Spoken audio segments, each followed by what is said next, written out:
Namaskar.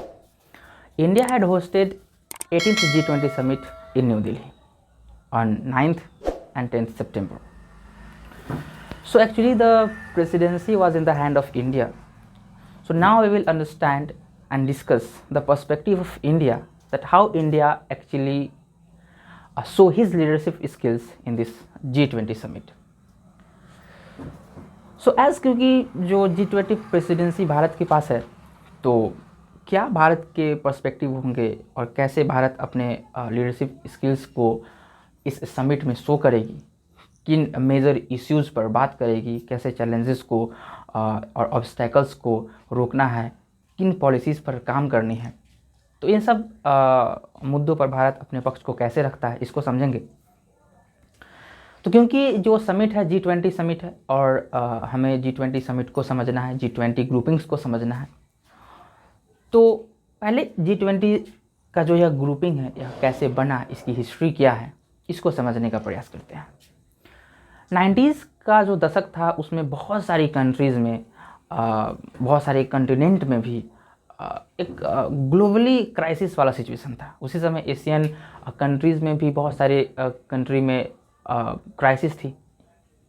तो उसी crisis में 1990s के क्राइसिस में, जिस समय 1991 में हमारे यहाँ LPG रिफॉर्म्स हुए, लिबरलाइजेशन, प्राइवेटाइजेशन एंड ग्लोबलाइजेशन, तो 1990s में जो G7 के जो ग्रुप के जो मेंबर्स थे, G7 एक ग्रुपिंग है, G20 की ग्रुपिंग जैसा ही ग्रुपिंग है, जिसमें वर्ल्ड के टॉप इकोनॉमिकली स्ट्रॉन्ग कंट्रीज़ आते हैं, जैसे कि जो 7 कंट्रीज़ है इसमें कनाडा है, Germany, France, Japan, Italy, UK and US।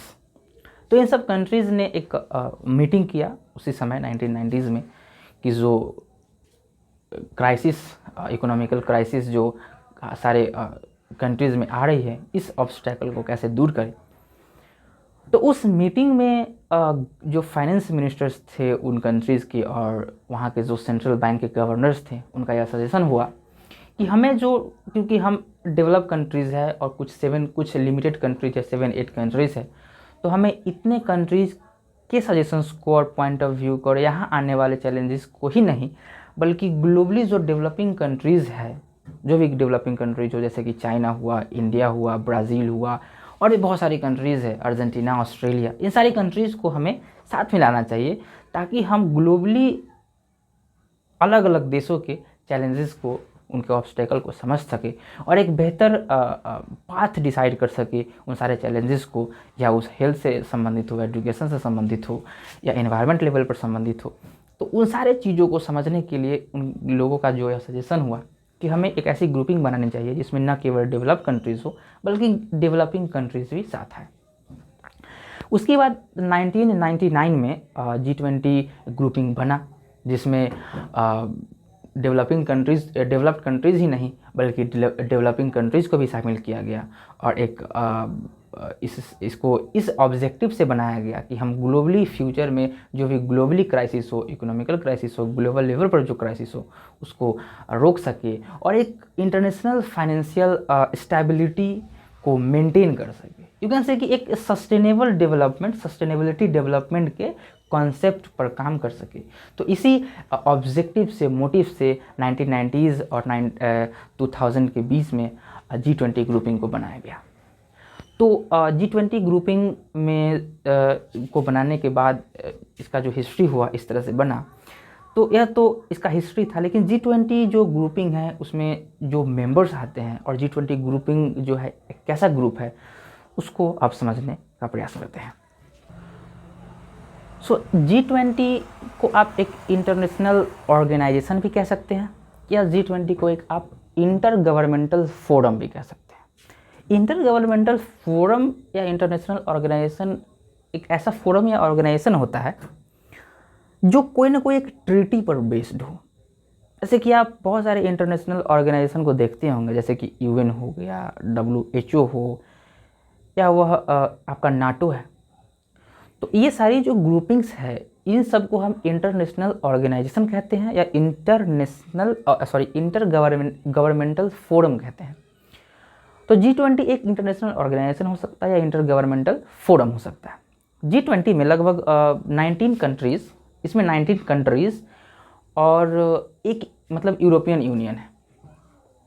तो जो 19 कंट्रीज़ है उसको उसमें से आते हैं Australia, Argentina, China, Canada, Brazil, France, Germany, India, Italy, Indonesia and Mexico and other is Russia, South Africa, Saudi Arabia, South Korea, Turkey, UK and US.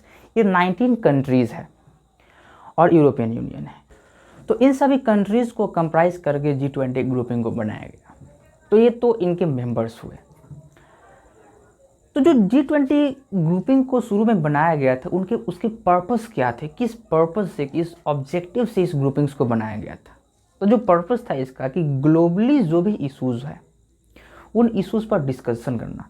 तो global economy में जो भी इश्यूज़ आते हैं, जो भी इश्यूज़ है पर्टेनिंग जो इश्यूज़ है, उस इश्यूज़ को डिस्कस करना, उसके सॉल्यूशंस को डिस्कस करना, पॉलिसीज़ को बनाना, उन इश्यूज़ को सॉल्व करने के लिए। So we generally confuse on the term of global economy. Global economy के कॉन्सेप्ट में, इस कॉन्सेप्ट में हम जनरली कन्फ्यूज होते हैं कि ग्लोबल इकोनॉमी क्या होता है। जब हम विद इन कंट्रीज़ और बिटवीन कंट्रीज़ के इश्यूज़ को समझते हैं ग्लोबली, या वो प्रोडक्शन से हो, कंजम्पशन से हो, यू कैन से इकोनॉमिक मैनेजमेंट से हो, फाइनेंशियल स्टेबिलिटी के वैल्यूज़ को समझना हो, trade off goods and service के बारे में बात हो, तो इन सब चीज़ों पर जब हम ग्लोबली बात करते हैं, बिटवीन कंट्रीज़ जब बात करते हैं इन सब चीज़ों को, तो वह ग्लोबल इकोनॉमी का पार्ट है और वही G20 ग्रुपिंग का एक पर्पस है। तो इसका जो मेजर पर्पस है ग्रुपिंग, G20 ग्रुपिंग का वन ऑफ द जो इम्पॉर्टेंट फंक्शंस है उसमें से एक है फाइनेंशियल स्टेबिलिटी। उसमें से एक इम्पॉर्टेंट जो इसका ऑब्जेक्टिव है फाइनेंशियल स्टेबिलिटी करना। मीन्स कि जो फाइनेंशियल सिस्टम है उसका स्टेबल होना, क्रेडिट का, लिक्विडिटी का, मार्केट का, इन सब का स्टेबल होना। इसको एक ब्रॉड टर्म में अगर फाइनेंशियल स्टेबिलिटी को आपको समझना है तो इसको आप 3 तरह से समझ सकते हैं। सो फाइनेंशियल स्टेबिलिटी को ब्रॉडली समझने के लिए हमें 3 चीज़ों को समझना है: फाइनेंशियल मार्केट, फाइनेंशियल इंस्टीट्यूशन और फाइनेंशियल इंफ्रास्ट्रक्चर। अगर ये तीनों टर्म, ये तीनों चीज़ स्टेबल है, मीन्स हमारे यहाँ फाइनेंशियल स्टेबिलिटी है। फाइनेंशियल सिस्टम में हम बैंक को समझ सकते हैं, एग्जाम्पल कि फाइनेंशियल सिस्टम बैंक को कह सकते हैं। फाइनेंशियल मार्केट यानी कि वहाँ का यू कैन से स्टॉक मार्केट, म्यूचुअल फंड, ये सब फाइनेंशियल मार्केट है। और फाइनेंशियल इंफ्रास्ट्रक्चर यानी कि जो भी फाइनेंशियल सिस्टम है, बैंक्स हो तो उनके बैंक ब्रांचेस यानी कि उसका जो इंफ्रास्ट्रक्चर हुआ, और यू कैन से ATM, तो इन सब चीज़ों का स्टेबल होना, अच्छे से हो, इन सब चीज़ों के फंक्शंस अच्छे से हो, फंक्शनिंग वेल। तो इन सब चीज़ों का फंक्शनिंग अगर अच्छे से हो रहा है तो हम समझते हैं कि हमारे यहाँ फाइनेंशियल स्टेबिलिटी है। और यह इसलिए भी ज़रूरी है, फाइनेंशियल स्टेबिलिटी इसलिए भी ज़रूरी है क्योंकि इससे प्राइस स्टेबिलिटी होती है और एक हेल्दी डेवलपमेंट ऑफ कंट्री को हम इंश्योर कर सकते हैं फाइनेंशियल स्टेबिलिटी से। तो G20 का वन ऑफ द पर्पस में से एक पर्पस है फाइनेंशियल स्टेबिलिटी को इंश्योर करना। The second important objective of G20 grouping is climate change mitigation. Climate change mitigation का मतलब है कि क्लाइमेट चेंज को लिमिट करने के लिए जो हम एक्शन लेते हैं उसको क्लाइमेट चेंज मिटिगेशन कहते हैं। कई बार हम क्लाइमेट चेंज वर्ड को ही नहीं समझते हैं कि क्लाइमेट चेंज होता क्या है। लॉन्ग टर्म चेंजेस जो हमारे वेदर में आता है, you can say as temperature और हीट का बढ़ना, तो इसमें जो चेंजेस आती है उसे हम क्लाइमेट चेंज करते हैं लॉन्ग टर्म के लिए। और जनरली ये होता है पावर जनरेशन से, जो इलेक्ट्रिसिटी हीट हम प्रोड्यूस करते हैं यूजिंग वाटर, तो इसके वजह से जो पावर जनरेट करते हैं इससे हमारे क्लाइमेट में बहुत चेंजेस आती है। और इसको लिमिट करने के लिए जो हम एक्शन लेते हैं उसको क्लाइमेट चेंज मिटिगेशन कहते हैं। और ये one of the most important function है G20 ग्रुपिंग का। जनरली जो एवरेज राइज जो टेम्परेचर में हुआ है वह नेचुरल गैस के, ऑयल के बर्निंग से हुआ है, यानी कि फोसिल फ्यूल्स के बर्निंग से हमारे क्लाइमेट में चेंजेस आ रही है। तो यह one of the important objective है G20 ग्रुपिंग का, यह हमें समझना चाहिए। उसके अलावा जो इसका अदर इम्पॉर्टेंट फंक्शन है उसमें से एक है sustainable development. Sustainable development is one of the important function of G20 grouping. Sustainable development को ही जनरली हम नहीं समझते हैं, लेकिन सस्टेनेबल डेवलपमेंट को समझाने के लिए 1987 में यूएन के एक रिपोर्ट में, जिसको ब्रॉडलैंड रिपोर्ट कहते हैं हम, उसमें एक रिपोर्ट जारी किया, उसमें सस्टेनेबल डेवलपमेंट को बेहतर डिफाइन करता है। तो the definition is, so sustainable development is the development that meets the needs of present generation without compromising the ability to meet the needs of future generation। Present generation के जो भी लोग हैं वो अपने नीड्स को ज़रूर फुलफ़िल करें, लेकिन उससे फ्यूचर जनरेशन में आने वाले लोगों के नीड्स पर कोई इम्पैक्ट नहीं पड़ना चाहिए। और यही जो फंक्शन है G20 ग्रुपिंग का, इससे वह इंश्योर करना चाहती है कि हम अपने डेवलपमेंट को, ग्रोथ को ज़रूर जारी रखें, लेकिन इससे हमारे आने वाले फ्यूचर जनरेशन में को कोई इफ़ेक्ट ना हो, उन पर कोई इम्पैक्ट ना आए। तो इसलिए G20 ग्रुपिंग जो है यह ट्राई करती है, बैलेंस बनाने का प्रयास करती है कि इकोनॉमिक डेवलपमेंट में, सोशल वेलबींग में और इन्वायरमेंटल पॉल्यूशन में हम एक बैलेंस क्रिएट कर सके, बैलेंस बना सके कि हम इकोनॉमिकल डेवलपमेंट जरूर करें, लेकिन इससे हमारे इन्वायरमेंट में पॉल्यूशन नहीं होना चाहिए, सोशल वेलबींग के डेवलपमेंट में कोई इम्पैक्ट नहीं पड़ना चाहिए। तो इन सब कॉन्सेप्ट पर जो काम करती है वो G20 ग्रुपिंग करती है, और ये कुछ उनके मेजर कॉन्सेप्ट थे, मेजर ऑब्जेक्टिव्स थे जिन पर G20 ग्रुपिंग आज काम कर रही है। और इस पक्ष को आज हमारे देश के प्राइम मिनिस्टर नरेंद्र मोदी इसको as a president, as a leader इसको डील कर रहे हैं। दिल्ली में जो समिट अभी हुआ, इसमें इन सब इश्यूज़ पर बात करेंगे। लेकिन यह जो समिट है यह क्यों इंडिया के लिए इम्पोर्टेंट है, इंडिया के लिए क्या प्रायोरिटी है इस समिट का, यह भी हमें समझने का प्रयास करना है। क्या हमारे प्राइम मिनिस्टर का पक्ष होगा इस पर, उसको भी हमें समझना है। 2 दिन मीटिंग चल चुका है और इसके समरी को मैं आपको समझाने का प्रयास करूँगा। G20 ग्रुपिंग वर्ल्ड लेवल पर अभी क्यों इम्पोर्टेंट है, क्योंकि जो यूएन जो है वह एक प्रॉब्लम सॉल्वर बनकर बाहर नहीं आ पा रहा है, एक प्रॉब्लम सॉल्वर के रूप में दिख नहीं रहा है। तो G20 क्यों इम्पोर्टेंट, तो G20 इसलिए इम्पोर्टेंट है कि वर्ल्ड का 80% GWP, यू कैन से ग्रॉस वर्ल्ड प्रोडक्ट, एक देश का जो GDP होता है उसको तो हम समझते हैं, लेकिन जब इस GWP means gross world product का 80% जो पार्ट है वह G20 के कंट्रीज़ हैं, मीन्स कि वर्ल्ड का 80% जो GWP है वह इन कंट्रीज़ प्रोड्यूस करती है।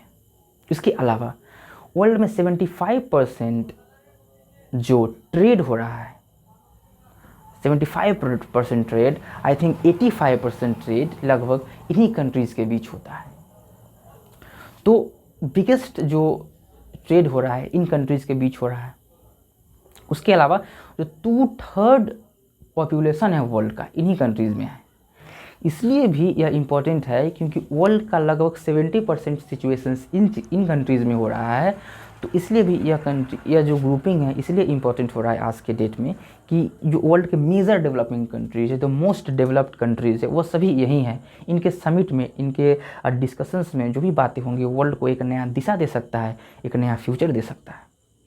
तो इसे हमें एक बेहतर तरीके से समझना है ताकि हम वर्ल्ड में हो रहे नए डिस्कवरीज़ को, इन्वेंशंस को, कॉन्सेप्ट्स को, पर्पस को, इंटेंशन को समझ सके और हम एक बेहतर डिसीजन ले सकें। तो अब हम इस ओर बढ़ने का प्रयास करते हैं कि हमारे प्राइम मिनिस्टर का क्या व्यू रहा इस पर, क्या उन्होंने कहा, और जो 2 दिन या जो समिट हुआ उनमें क्या किन बातों पर, किन टॉपिक्स पर डिस्कशन हुआ। जो 2 दिन जो समिट दिल्ली में हुआ G20 का समिट, उसमें वर्ल्ड के टॉप जो कंट्रीज़ हैं उनके प्राइम मिनिस्टर्स, प्रेसिडेंट्स आए और उन्होंने मीटिंग किया। लेकिन हम कई बार कंफ्यूज होते हैं कि समिट और मीटिंग में क्या डिफरेंस है। मीटिंग्स तो जनरली होता है जो हम समझते हैं मीटिंग्स को, और G20 यानी कि जब एक कंट्री का प्रेसिडेंट या कंट्री का हेड ऑफ द गवर्नमेंट या स्टेट, वो लोग जब मीटिंग करते हैं तो उन्हें हम समिट कहते हैं।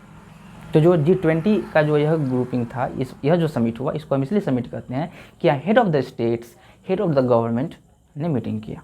तो इस समिट में जो एक इम्पॉर्टेंट चीज़ पर जो डिस्कशन हुआ था फ्यूचर ऑफ ग्लोबलाइजेशन। और यह इस कॉन्सेप्ट पर क्यों डिस्कशन हुआ, इसे हम समझते हैं कि फ्यूचर ऑफ ग्लोबलाइजेशन क्या होगा, क्यों। पहले तो ग्लोबलाइजेशन अगर आप नहीं समझते तो मैं बता दूं कि ग्लोबलाइजेशन मतलब कि interaction and integration of different countries in the terms of, किस टर्म्स में, तो ग्लोबलाइजेशन में हम देखते हैं कि यहाँ पीपल का फ्लोज होता है, कैपिटल का फ्लोज होता है, इंफॉर्मेशन का फ्लोज होता है, और यू कैन से कल्चर का फ्लोज होता है। आज जो पूरा वर्ल्ड एज एक मार्केट उभर कर सामने आ रहा है, इसलिए कि हम देखते हैं कि हम अभी एक कंट्री से दूसरी कंट्रीज़ में बहुत ईजिली जाते हैं, उनके कल्चर को सीखते हैं, लैंग्वेज को सीखते हैं। आज हम FDI और FPI के थ्रू दूसरे कंट्रीज़ में इन्वेस्ट करते हैं, कैपिटल का फ्लोज हो रहा है। एक जगह दूसरी जगह आने जाने से कल्चर, लैंग्वेज इम्पैक्ट होता है। इंग्लिश जो हमारे कंट्रीज़ का एक मेजर लैंग्वेज उभर कर सामने आया, ग्लोबलाइजेशन है। हम जो वेस्टर्न ड्रेसेस आज पहन रहे हैं, ग्लोबलाइजेशन है। जो वेस्टर्न आइडियाज़ हमारे कंट्रीज़ में आ चुकी है, वह ग्लोबलाइजेशन है। तो ये जो ग्लोबलाइजेशन जो यह बाहर आया, यह जो ग्लोबलाइजेशन जिस तरह से पूरे वर्ल्ड को इम्पैक्ट कर रहा है, इस ग्लोबलाइजेशन पर भी कुछ दिन पहले एक इम्पैक्ट हुआ, और वह था Russia Ukraine war. Russia Ukraine war ने पूरे वर्ल्ड के ग्लोबलाइजेशन पर एक अच्छा इम्पैक्ट डाला। इससे ग्लोबलाइजेशन पर इफ़ेक्ट आया। जो एनर्जी जो हम यू कैन से इम्पोर्ट करते थे रसिया से, उसमें इम्पैक्ट आया। पूरे वर्ल्ड एक डिफरेंट अलग अलग तरह के आइडियोलॉजी और यू कैन से अपने इकोनॉमिक कॉन्सेप्ट पर डिवाइड हो गई, और ग्लोबलाइजेशन इम्पैक्ट हुआ। तो इसलिए हमें इस ग्लोबलाइजेशन के फ्यूचर पर बात हुआ इस G20 समिट में कि हमें अपने फ्यूचर के ग्लोबलाइजेशन को किस तरह से डिसाइड करना है। तो इस समिट का जो थीम था वह था वसुधैव कुटुंबकम, जो हमारे यहाँ का एक बहुत ही प्रसिद्ध चीज़ है, वसुधैव कुटुंबकम, कि जो भी हमारे यहाँ गेस्ट है वह हमारे भगवान की तरह है। तो इसलिए जो इस समिट का जो थीम था वो रखा गया वसुधैव कुटुंबकम, यानी कि one family, one earth and one future, like this, one earth, one family and one future. तो ग्लोबलाइजेशन के इस कॉन्सेप्ट को हमने समझा और देखा कि किस तरह से ग्लोबलाइजेशन पूरे वर्ल्ड को इम्पैक्ट कर रही है। तो इसलिए इस ग्लोबलाइजेशन के कॉन्सेप्ट पर बात हुआ। चाइना और रशिया के प्रेसिडेंट पुतिन और शी जिनपिंग के नहीं आने से यह जो मीटिंग था थोड़ा एक बेहतर डिसीजन टाइप का नहीं हो सकता था, और एक बेहतर इंटरनेशनल रिलेशन नहीं बना उनके नहीं आने से। बहरहाल, तो भारत का जो मेजर प्रायोरिटी था इस समिट में, वह एक तो था कि overhang of pandemic and Russia Ukraine war, कि जो पैंडेमिक में जो पूरा वर्ल्ड में जो क्राइसिस थे, उससे जो इम्पैक्ट हुआ देशों में, कंट्रीज़ में, उससे बाहर आना, उससे ऊपर आना, और रशिया यूक्रेन वॉर ने पूरे देश को अपने अपने आइडियोलॉजी के हिसाब से जो सेपरेट होते हुए देखा। इस चीज़ पर बात करना जो इंडिया का प्रायोरिटी था वह हुआ। तो जो ओवरहैंग ऑफ पैंडेमिक था, जिसमें भारत ने अपने 4H को बताने का प्रयास किया। 4H means 1H is for habitat, other is hunger, health and high tech. Health पर बात करने का प्रयास किया, हैबिटेट और हंगर पर बात करने का प्रयास किया। ग्लोबली हंगर की वजह से बहुत सारे लोग मरते हैं, और हेल्थ जो हमारा मेजर इशू था इस बार G20 में, उस पर बात हुआ। और एक हुआ रशिया यूक्रेन वॉर। अब क्योंकि रशिया यूक्रेन वॉर में भारत ने एक अच्छा बैलेंस बनाया, साथ रशिया के प्रेसिडेंट से भी, रशिया कंट्री से भी और US से भी, तो ये जो एक बेहतर बैलेंस बनाया, इससे आज भारत एक बेहतर यू कैन से एक बेहतर पक्ष बाहर लेकर आया कि कैसे बैलेंस मेंटेन करना पड़ता है इन जियोपॉलिटिक्स में।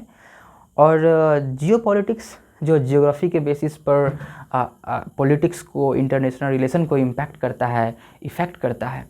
तो इस जियोपॉलिटिक्स में भारत एक बेहतर मेंबर बनकर सामने आया, कैसे इंटरनेशनल रिलेशन को मैनेज करना है, जियोपॉलिटिक्स को मैनेज करना है। तो तो इस समिट में जो भारत 4H पर काम किया, रशिया यूक्रेन वॉर के टॉपिक को उठाया और ग्लोबलाइजेशन के कंसेप्ट पर बात हुआ, इन सब सारी चीज़ों पर बात हुआ और कैसे एक बेहतर फ्यूचर को हम दर्शा सकते हैं, देख सकते हैं G20 की इस ग्रुपिंग में हमने देखा। तो इन सब चीज़ों के बाद G20 प्रेसिडेंसी भारत से अब दूसरे कंट्रीज़ के पास जाएगी, ब्राज़ील और साउथ अफ्रीका के पास। एक और ग्रुपिंग है IBSA, India Brazil South Africa USA, जो अदर एक दूसरी ग्रुपिंग है, क्योंकि अब आगे की जो प्रेसिडेंसी 2 साल की होने वाली है वो ब्राज़ील और साउथ अफ्रीका के पास जाएगी G20 की नेक्स्ट प्रेसिडेंसी। तो वहाँ ऑलरेडी वुमेन को बेहतर बनाकर सामने लाना, उन्हें अपॉर्चुनिटीज़ देना इकोनॉमी में, पॉलिटिक्स में, जियोपॉलिटिक्स में, और क्लाइमेट पर बात करना, एजुकेशन, हेल्थ पर बात करना, इन सब चीज़ पर उस ग्रुपिंग में भी ये 3 country as a trivial grouping के तौर पर काम करती है। तो इन 3 साल में, अगले 3 साल में, जो इस साल से लेकर अगले 3 साल में जो प्रेसिडेंसी इन 3 कंट्रीज़ के पास है और इन 3 कंट्रीज़ का अपना एक ग्रुप है, तो एक बेहतर साबित हो सकता है फ्यूचर के लिए और एक बेहतर डिसीजंस लिए जा सकते हैं। नए नए जो ऑब्स्टेकल्स हम फेस करते हैं डे बाय डे, उसको एक बेहतर तरीके से हैंडल किया जा सकता है। तो इन सब टॉपिक्स पर G20 समिट में दिल्ली में बात हुआ। मैं आशा करता हूं कि आपको इस वीडियो से एक बेहतर समझ बनी होगी कि जियोपॉलिटिक्स में कैसे काम होता है, कैसे इंटरनेशनल ऑर्गेनाइजेशंस साथ बैठकर डिस्कशंस करते हैं, किन किन टॉपिक्स पर आजकल हम देख रहे हैं अपने चारों तरफ, और कैसे इन सब कंट्रीज़ इन सब टॉपिक्स पर बात करती है, किस तरह से फ्यूचर को डिसाइड करती है, हमारे फ्यूचर को, ग्लोबल के फ्यूचर को, ग्लोबल के इकोनॉमी को। तो इसी तरह से अगर आपको यह वीडियो अच्छा लगे तो अपने दोस्तों के बीच ज़रूर शेयर करें, ताकि और भी लोग इस चीज़ को समझ सकें कि इंटरनेशनली हम क्या देख रहे हैं, क्या हो रहा है अभी के समय में। धन्यवाद।